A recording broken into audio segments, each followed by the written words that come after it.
یا امام نے زندگی سے نجات کی دعا مانگی. ارے اتنا سخت قید خانہ تھا، نہ سورج کے نکلنے کا پتہ، نہ سورج کے غروب ہونے کا پتہ. اتنی تنگ و تاریک قید خانہ. السلام علیکہ یا ایھا المعذب فی قعر السجون. ہمارا سلام اس مظلوم امام پہ جسے قید خانے میں عذاب دیا گیا. ذی المرزوز. ارے سلام اس مظلوم پر جس کی پنڈلیوں کا گوشت بیڑیاں کھا گئے. اجرکم اللہ. مولا تمہیں آباد رکھے. یہی امام موسیٰ کاظم ہے، قید خانے میں موجود ہے. کچھ مومن امام کو دیکھنے کے لیے قید خانے کے دروازے پہ گئے. کہا ہمیں امام کو دیکھنے. ایک سوراخ کے اندر سے کہا گیا وہ دیکھو نیچے تمہارا امام موجود ہے. اب جو انہوں نے دیکھا زندان باد سے کہتے ہیں ہمیں اور تو کچھ نظر نہیں آ رہا. ایک سفید کپڑا زمین پہ بچھا ہوا ہے، ایک سفید کپڑا زمین پہ بچھا ہوا ہے. یہ کہتے ہیں اسی کپڑے کے نیچے تمہارا امام. اجرکم اللہ. اسی کپڑے کے نیچے تمہارا امام.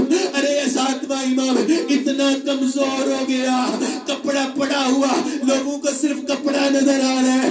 میں کہتا ہوں اہل بیت کی شخصیات میں دو شخصیتیں ایسی ہیں جو آخری وقت میں اتنی نحیف ہو گئی کہ سمجھ نہیں آتا تھا کپڑا ہے، کپڑے کے نیچے کوئی شخص ہے. پہلی شخصیت رسول کی بیٹی سیدہ زہرا، جس کے بارے میں روایت میں آیا سارت کل خیال.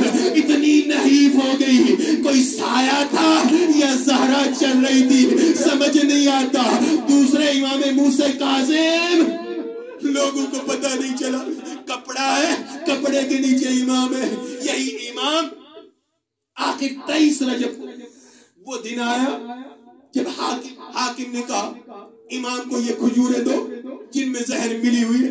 سندیپ نے شاہ ملعون 23 رجب کو امام کو اس زندان سے نکال کے ایک کھلے کمرے میں لے کے آیا. اسے کہا جا سکتا ہے امام کا 5واں زندان تھا، لیکن یہ زندان نہیں کھلا کمرہ تھا. اس کمرے میں لے کے آیا، وہاں پہ آ کے امام کے سامنے کھجوریں رکھی گئی. حاکم نے کہا یہ کھجوریں کھانا پڑے گی. کہا نہیں کھاؤں گا. اب اس نے وہ ظلم کیا، تاریخ امام مجبور ہوئے وہ کھجوریں کھانے پہ. اب جو امام نے ایک کھجور اٹھائی اپنے منہ میں رکھی، پڑھا انا للہ و انا الیہ راجعون. یہ کہتے ہیں اے موسیٰ کاظم کھجور اور کھاؤ. امام دیکھ کے فرماتے ہیں جب ایک کھجور کھانے سے تیرا مقصد نکل رہا ہے اور کھجوریں کھانے کی زحمت کیوں دیتے ہیں؟ سنو گے یہاں پہ تاریخ نے ایک عجیب واقعہ لکھا. جب اس نے اصرار کیا کھجوریں اور کھاؤ، امام نے ایک کھجور لے کے اسی دروازے پہ ہارون کا ایک پالتو جانور تھا، امام نے اس جانور کو دیکھا، کھجور کا ایک دانہ اس کی طرف پھینکا. جو ہی اس جانور نے وہ دانہ کھایا وہیں پہ گرا، مر گیا. اس کا مرنا تھا. ایک مرتبہ زندان بان پریشان ہوا، دوڑتے ہوئے گیا حاکم کے پاس، جا کے کہا تمہارا جانور مر گیا ہے.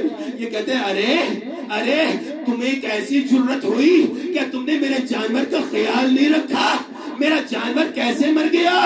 عزیزوں میں جملہ کیا کہنا چاہتا ہوں؟ یہی تو کہنا چاہتا ہوں اللہ رے آل رسول کی غربت.